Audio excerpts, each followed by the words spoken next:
آج اگر حکومت پوچھ لیتی ہے کہ یہ مال کہاں سے آیا، یہ بلیک منی ہے یا وائٹ منی، تو لوگوں کو جان کے لالے پڑ جاتے ہیں اور پھر ساری رات جو ہے وہ ٹیبل پہ وکیل بھی بیٹھا ہوتا ہے کہ کسی طرح سے ہم اس مشکل سے نکل جائیں اور ثابت کریں کہ یہ مال ہمارا کمایا ہوا ہے۔ یار حکومت پوچھ لے تو راتوں کی نیند اڑ جاتی ہے جب رب نے پوچھ لیا، اور وہ پوچھے گا، قدم ہٹنے نہیں دے گا، وہ پوچھے گا من این اکتسبہ، کہاں سے کمایا۔ بہت سارے لوگ ہیں جو مال کماتے ہوئے اس کو بھول جاتے ہیں کہ ہم مال کیسے کما رہے ہیں۔ فرمایا کہ میری امت پہ ایک ایسا زمانہ آئے گا کہ لوگ اس بات کو فراموش کر دیں گے کہ جو ان کے پاس مال آ رہا ہے وہ حلال ذریعے سے آ رہا ہے یا حرام ذریعے سے آ رہا ہے۔ مال کی محبت اس قدر غالب ہو جائے گی کہ حلت اور حرمت اٹھ جائے گی، اور جب کوئی شخص اس مقام پہ پہنچ جاتا ہے، طمع اس قدر بڑھ جائے، پھر سمجھو کہ اس نے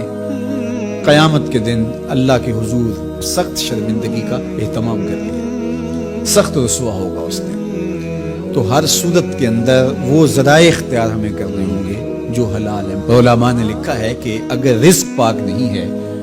تو نیک لوگوں کی دعاؤں سے بھی حصہ نکال دیا جاتا ہے، یعنی ایک تو اس کی اپنی دعا قبول نہیں ہوگی، دوسرا نیک لوگ جو دعائیں مانگتے ہیں، اللہ پوری امت پہ رحم کر، پوری امت کی خیر فرما، تو اس شخص کا حصہ نیک صالحین لوگوں کی دعاؤں سے نکال دیا جاتا ہے۔ تو قیامت کے دن اللہ اپنے حضور سے بندوں کے قدم ہٹنے نہیں دے گا جب تک یہ سوال نہیں پوچھ لے گا کہ تم نے رزق کمایا کہاں سے، اور پھر دوسرا سوال ہوگا کہ وفیما انفقہ، اس کو خرچ کہاں کیا۔ عمومی طور پہ ہم اس پہ تو زور دے دیتے ہیں کہ مال حلال ذریعے سے کمانا چاہیے، کسی سے زیادتی نہیں کرنی چاہیے، جھوٹی قسم سے مال نہیں کمانا چاہیے، کسی کو دھوکہ دے کے مال نہیں کمانا چاہیے، مال کمانے کے ذرائع اچھے ہونے چاہیے، یہ اس پر تو ہم توجہ دیتے ہیں۔ لیکن سوال یہ بھی ہوگا کہ صرف یہ مسئلہ نہیں ہے کہ تم نے کمایا کیسے، یہ بھی مسئلہ ہے کہ تم نے مال کو خرچ کہاں کیا، مصرف کیا تھی اس کی۔ فضول خرچی میں، اسراف میں تو وہ مال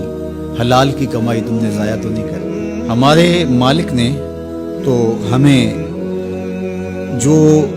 مال ہے اس کو بے وقوف لوگوں کے ہاتھوں میں دینے سے منع کیا ہے۔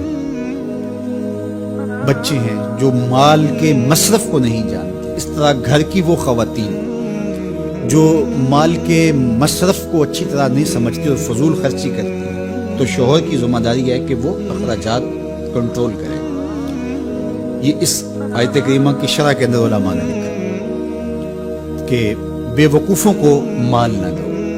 چونکہ وہ اگر غلط جگہ پہ خرچ کریں گے جہاں خرچ نہیں کرنا چاہیے تھا تو اس کا حساب آپ کو دینا پڑے گا۔ تو مال کو خود بھی ایسی جگہ پہ خرچ نہ کریں، اور مال کا امین ان کو نہ بنائیں جو ایسی جگہ پہ خرچ کریں جو اس کا مصرف نہیں ہے۔ تو جو مال فضول خرچی میں اڑا دے تو اس سے بھی پوچھا جائے گا، اور جو حرام میں لگائے، سراسر حرام میں لگائے، اس مال سے عیش و عشرت کرے، اس مال سے رشوت دے کے کسی کا حق چھینے، اس مال سے کسی پر ظلم کروائے، کسی پر زیادتی کروائے، تو